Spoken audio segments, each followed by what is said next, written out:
think we need to kind of get in with the shadows a bit. And I'm spending a long time on this tongue. Gotta make this tongue look good. Let's get some red. Actually, let's get some glaze red. Should we glaze the red? I don't know. Yeah, let's just use this red because I see it. It's handy. I just have it on me, so let's just use it. Just mixing a little bit. You guys can see what I'm doing. Just taking a bit of paint there. Just a very, very small touch of red, and this paint is like practically watery. We're painting with just a very, very thin glaze at this point in time, and we just sort of go over the model, and you're just sort of shifting the colors ever so slightly to the red zone, to a different kind of hue. You know, like if you're using Photoshop, it would be basically just like adding a filter. You're just sort of adding a filter on top of what you've already established, and you're kind of just shifting the colors to that different hue.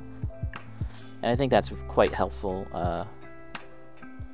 when painting, because you're just doing it very, very lightly. And in fact, I could probably have stood to thin it out more and just apply like several layers very, very thinly, but this will be fine for now.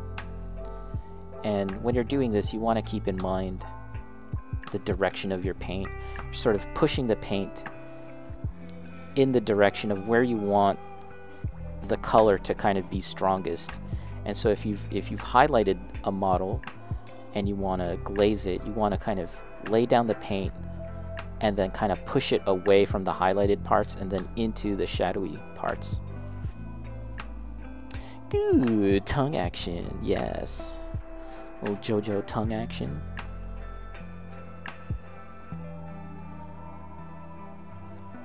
Yeah, let's just do this one last thing, and then we'll get to building, guys, because I've got the itch. So you've not built anything this whole time, Jose?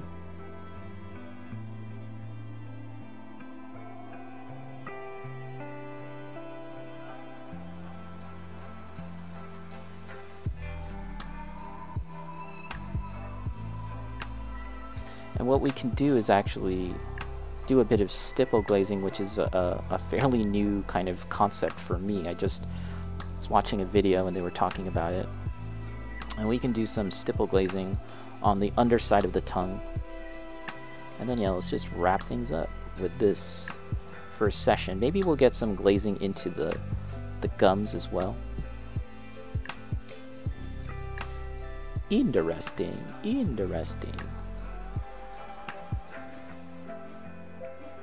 Oh, guys, for the builders out there, I don't know if you saw Ray Studios' latest joint. He's got a new video out, and it's a good one. It's a good one. I think that anytime Ray Studio puts out a video, and for those that don't know, Ray Studio is a builder based in Hong Kong, China, and I'm not sure where. He makes some really, really amazing models. It's actually kind of insane, the level of detail and the professionalism of his work. Yeah, and practically everything he does, it's like, okay, yeah, my mind is blown. Cool. Can you top that? That sounds like the peak of your career. So nice, good job. And then the next video comes out and you're like, oh, okay, you topped yourself. Holy shit. And it just goes on and on forever. His latest one, I don't think it's like necessarily more mind-blowing than anything that he had done in the past, but the result is just really, really nice. And it's something from The Witch from Mercury. It's a scene from there, and it's just good. It's just really good. The Witch from Mercury.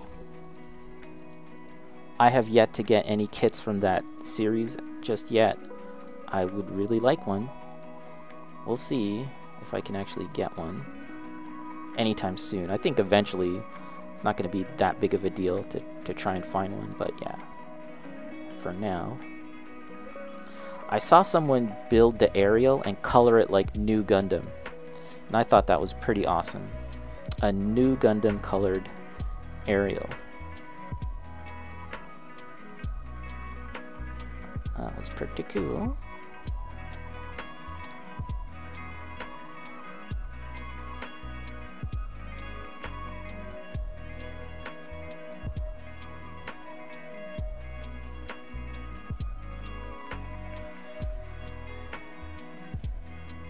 Just adding a bit of this pink color on the gums.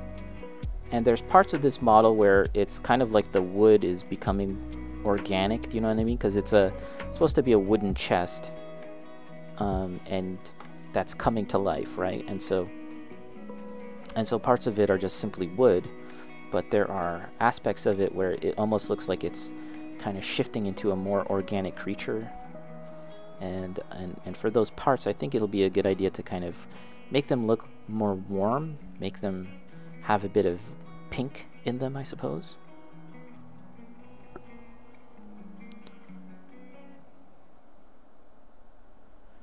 The gums could do with a bit of highlights to make them look more fleshy and gummy. So we're gonna do that. Not right now though. I don't feel like working on this any more than I already have.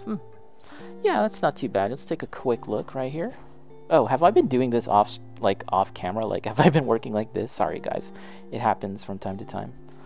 Let's take a look.